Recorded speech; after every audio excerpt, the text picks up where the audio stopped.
Welcome to Pasadena Monthly. I'm your host, Justin Chapman. After taking a look at what's been going on in Pasadena this past month, we'll speak with our guest, Pasadena Unified School District Superintendent, Dr. Elizabeth Blanco. But before we get started, let's check out these Pasadena media news briefs.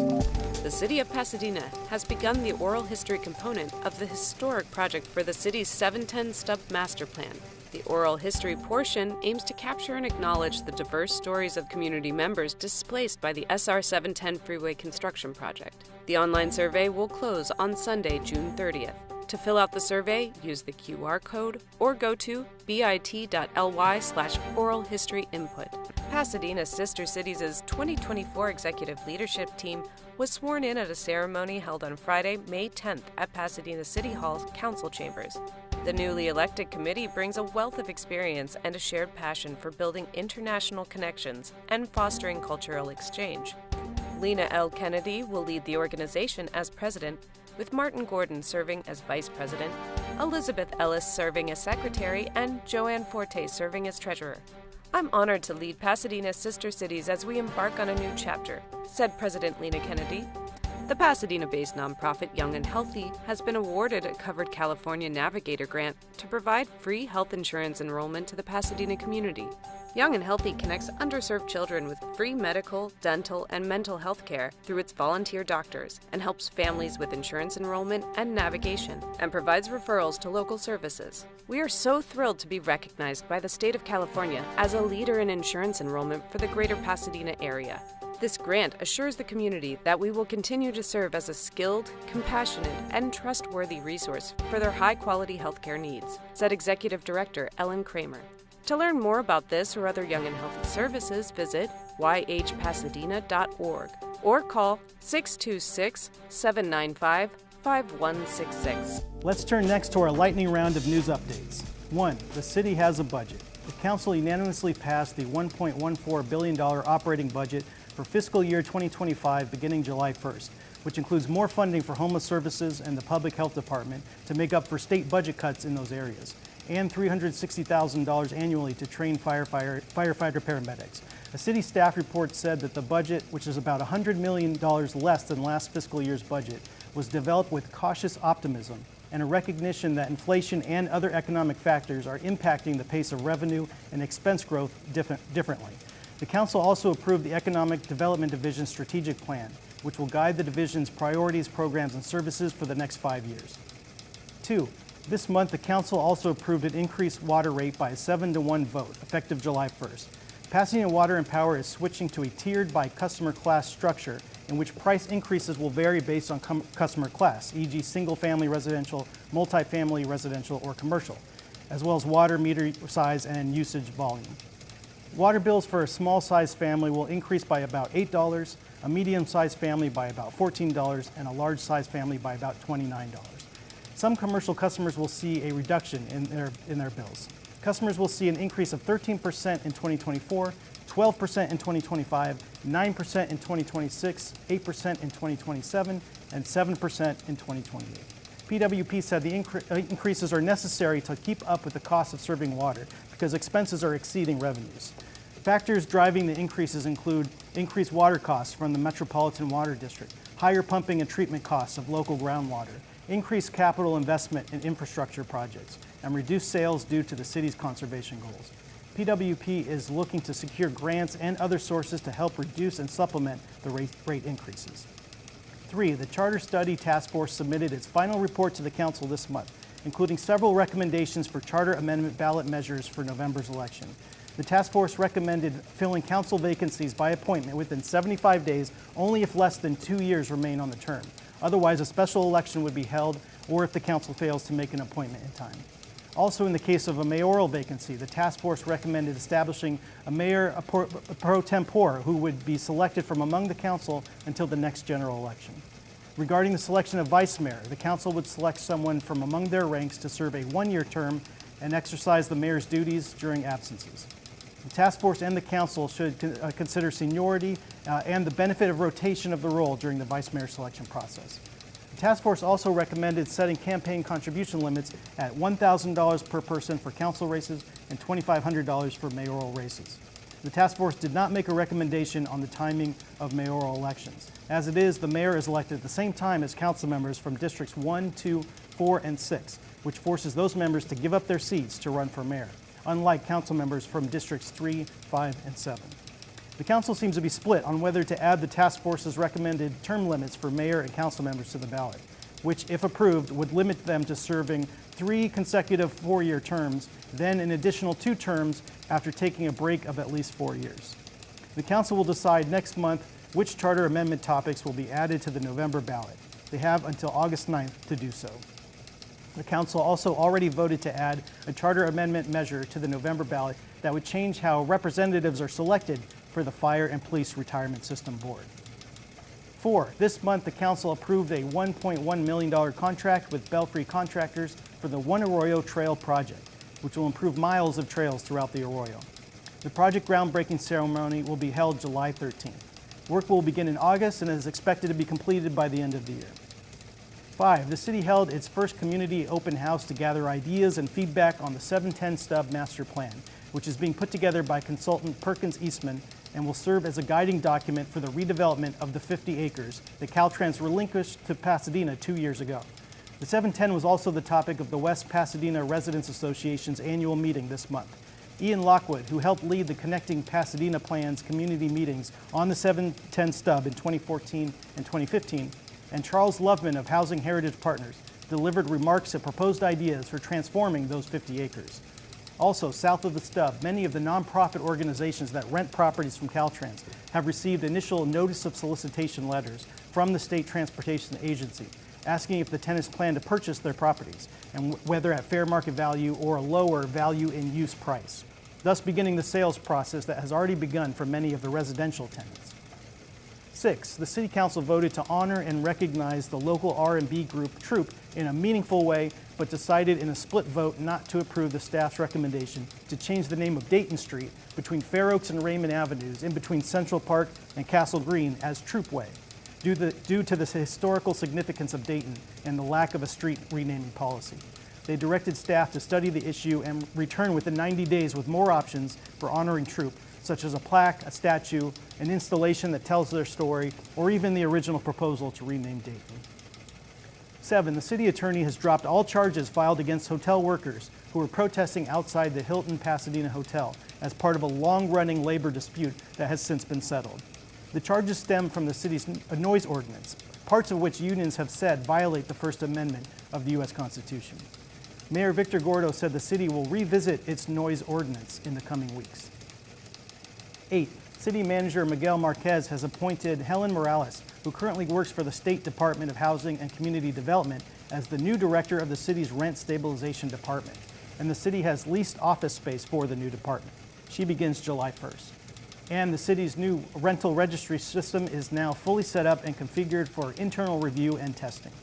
Also, the council approved 6 recommendations by the Rental Housing Board to add charter amendment measures to the November ballot that would, among other things, remove deadlines from the charter for implementing the rental registry that have already passed, align eviction rules with state law and a Superior Court decision, and allow the board to remove members for repeated or significant violations of the board's code of conduct, such as absenteeism, improper disclosure of private information, or misuse of city resources, among other things. 9, the California Public Utilities Commission has rejected a proposal by AT&T that would have allowed the company to discontinue landline phone service in much of the state. Many residents in Linda Vista and San Rafael neighborhoods were concerned about the proposal because they rely on landline service in emergencies and when internet and cell reception is poor. AT&T has said it is now working on an updated proposal that would exempt rural areas and urban blocks that do not have at least 2 alternative service options, among other changes. And 10, Pasadena's 2024 homeless count report showed that the city's homeless population was the exact same as last year, 556 people. However, it also showed that among those people, there has been an alarming and significant rise in those who are fleeing domestic violence and those who are falling into homelessness for the first time. Let's welcome our guest, Dr. Elizabeth Blanco, Superintendent of the Pasadena Unified School District. Thank you so much for coming on the show. Thank you for inviting me. Dr. Blanco has over 30 years of experience in public education. She has served as interim PUSD superintendent since July 2023, deputy superintendent since 2022, chief academic officer since 2028, and chief of specialized instructional services since 2017, and executive director of special education local plan area, special education and early childhood from 2009 to 2012. Dr. Blanco was chief of special education services from 2012 to 2017. She began her career in education as a classroom teacher in the Roland Unified School District. So, Dr. Blanco, you're just appointed as the permanent superintendent of PUSD. You're serving as interim for about a year. Tell us about your story, your career, how serving as a teacher helps now inform your service as an administrator, as a superintendent. Well, I'd have to admit that my favorite job in my career was being a classroom teacher, being in the class with the parents and the students and really, on the ground every day. Through that experience, I took leadership roles on in the different schools that I worked at and was eventually, an assistant principal, a principal, a director, executive director, assistant sup, and a chief, and now superintendent. Mm-hmm. So I think, I want to remember that the most important people are our students and our teachers, and they're the ones that can really make a difference for the students and improve student achievement. So recently completed 100-day plan at the beginning of last year, and got to hear from a lot of our educators and other staff that are on the ground. Then I was able to come back to the central office and talk about what we heard, and move the district forward with a culture of width and togetherness. Mm-hmm. I grew up in Chicago, in the city, and moved to the suburbs by the time I went to school. And I think it's very important that all students have access to all kinds of programs, that we don't predetermine where they're going to end up. I had some experiences like that. And in spite of that, I still ended up getting a doctorate at USC and here today. So I think some of those experiences also inform who I am as a person and as an educator. When I think back about why I might not have been successful in high school, a lot of it had to do with connecting with adults in high school, even though I had a very stable family and home values in my home and a lot of support. I still didn't connect with the educators. So that's, my passion and vision is to make sure that all students feel a sense of belonging and have success when they're in the public education system. Mm-hmm. What is the status of the district's facilities master plan and the asset management plan? What's the district thinking of doing of surplus sites such as Linda Vista Elementary and others? So the purpose of our asset management plan is to evaluate all of our properties that we own in Pasadena, Sierra Madre, and Altadena, and try to generate revenue because we'd rather look at revenue enhancement as a way to address any budget deficits that we have as opposed to taking programs or services away from students. Sure. So we don't have a particular plan for each site. We really wanted to make sure we have a comprehensive package from the evaluators before we talk about individual sites. So that'll be played out over the coming months and years? That will be played out over the coming months. Mm-hmm. We're going to talk a little bit about it at our board meeting on Thursday, the first steps that we're taking. And then I expect we should have the report by early fall, and then the board can make some decisions for long-term use of property. Great, and then also tell us about the fiscal stabilization plan that the district's currently considering for the next fiscal year. And when does the budget advisory committee you're convening begin to meet, and what's their mandate? So the Budget Advisory Committee is going to help us look at criteria of programs that are working for students, programs that we might want to consider doing in a different way. It's kind of like adapt, adopt, or abandon, what's happening.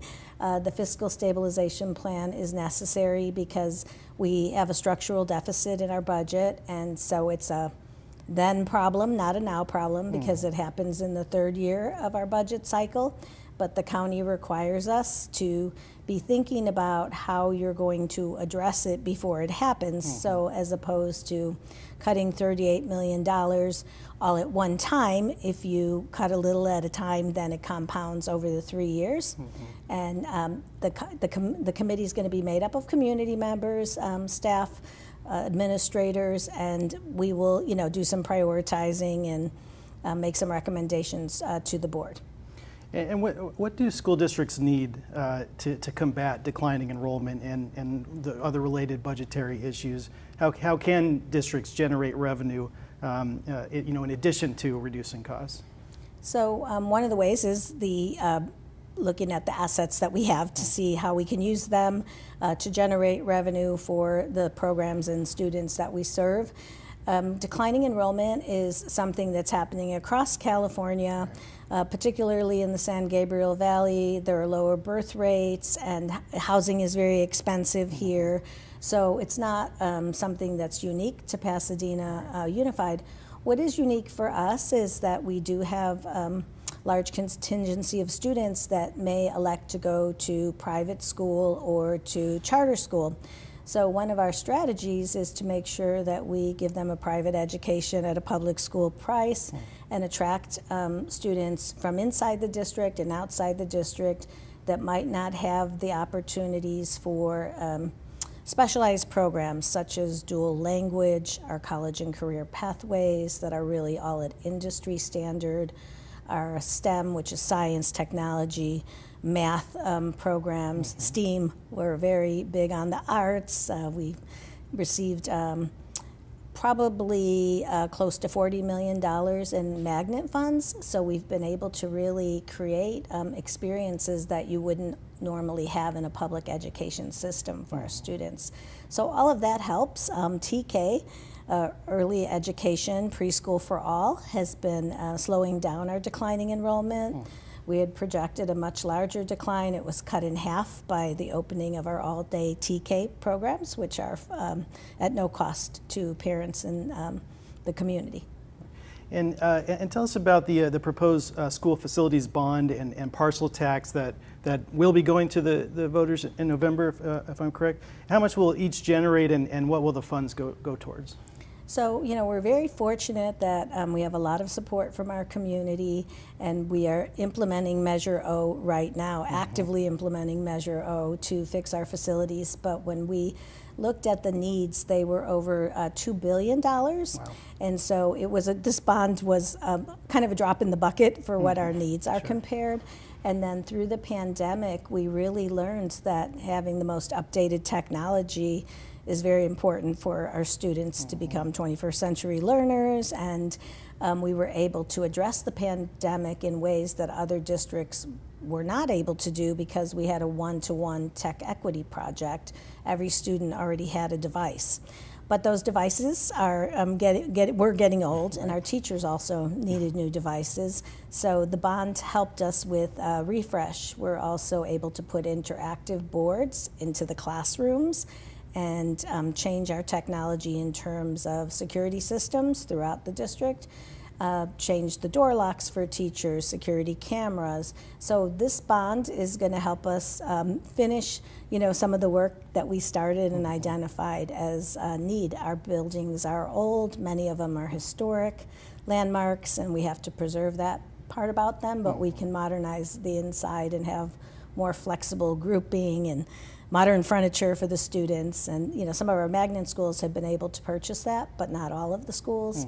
So it will really help us make sure that the facilities look great. And the difference between the bond and the parcel tax, and why we need both, is the bond is for facilities and the parcel tax is for the general fund. And this will give us an ability to increase compensation for our staff through the parcel tax. So it sounds like both of those pieces are pretty critical for PUSD's future, right? They are, and I know that we've been supported greatly in the past, and I'm hoping that we will come out the same way. Yeah, and PUSD recently added a student assembly and a student council, which has some student representatives on the school board itself. Tell us about that. So we started out with the student think tank because we really wanted to have our students have agency and hear the voices of students and how they were experiencing PUSD. And we talked to them about having one of the representatives from our student think tank become a student board member. And they spent about a year studying different possibilities and really decided that they didn't think there might be one student that could represent everyone. So they came up with this model. It's the first like it in the state, where they've created an assembly, and it includes students at every school, high school. They discuss the board issues with the representative or things on the agenda before the rep comes, and then the rep rotates and represents all of their voices. Wow, interesting. And I believe you've encouraged the board to allow for more student feedback on teachers as well, right?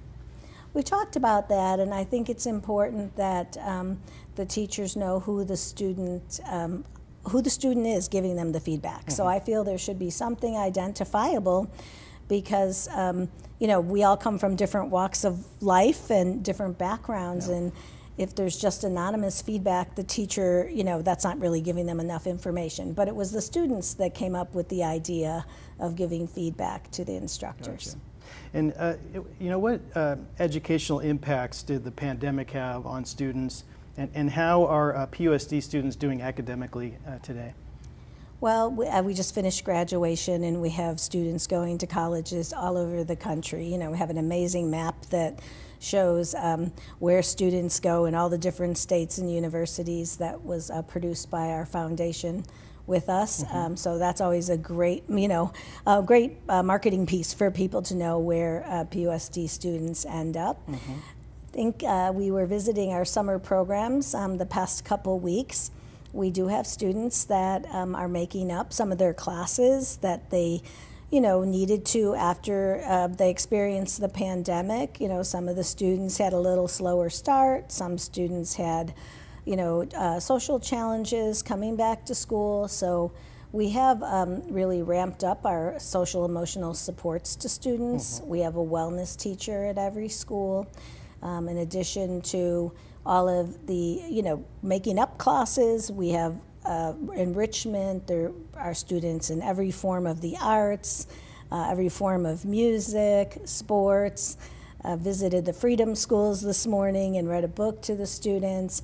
So I think they're, full force into engaging and wanting to be engaged in school again. And there are supports for any student that still might be recovering from the pandemic, as well as adults in our system that are recovering from the pandemic. Yeah, absolutely. And, there's a few school board seats up for election this year, the bond and parcel tax on the ballot, the fiscal stabilization plan, the facilities master plan, the state budget deficits, and that it's a very transitional stage right now. All these pieces coming into place. How do you see the future of the district over the next few years? What's your vision for the district, and how can the community help support and realize that vision? So we're very fortunate to complete a strategic plan the year before last with a new vision, a new mission, and I think our vision continues to be to transform the educational system and empower our students to be successful, right? And so that's where everybody's going in the same direction. I've really tried to promote a culture of equaling the playing field for all voices, from students to teachers. We have a Roadmap Advisory Council, which will also serve as the steering committee for the Superintendent's Budget Advisory Council. And I think we can only get better. The help that we need from our community is to actually come out and visit our schools, and I was glad that you were telling me about this studio, because I was thinking we could produce some great videos in here, or have you come on out. And I think I would invite the community to come anytime. There hasn't been a single time in the 10 years that I have been here that they haven't been impressed with what they see. Principal for the Day is another activity we engage in, and so many people say, if I would have only known. So I feel like within the community, maybe we're the best kept secret, but when outside of our community on a state and national level, we are held in well regard and model status in many situations. So I think helping us change negative perceptions from the past and really understanding who we are is what I would like the community to do to help. Great. Well, Dr. Blanco, thank you so much for taking time out of your day and coming to speak with us and tell us about the district. Really appreciate it. Again, thanks for inviting me. Thanks so much. Before we go, here is this month in Pasadena history. It was this month in 1886 when Pasadena incorporated as a city, becoming just the second city in LA County to do so. One of the main reasons it incorporated was because many in the community wanted to get rid of or regulate saloons. The city of Pasadena celebrated its 130th birthday last week. Thank you all so much for joining me for this episode of Pasadena Monthly. Tune in every fourth Friday of the month at 5 p.m. Learn more at pasadenamedia.org and justindouglaschapman.com. Drop me a line at jchapman@cityofpasadena.net. We'll see you next time.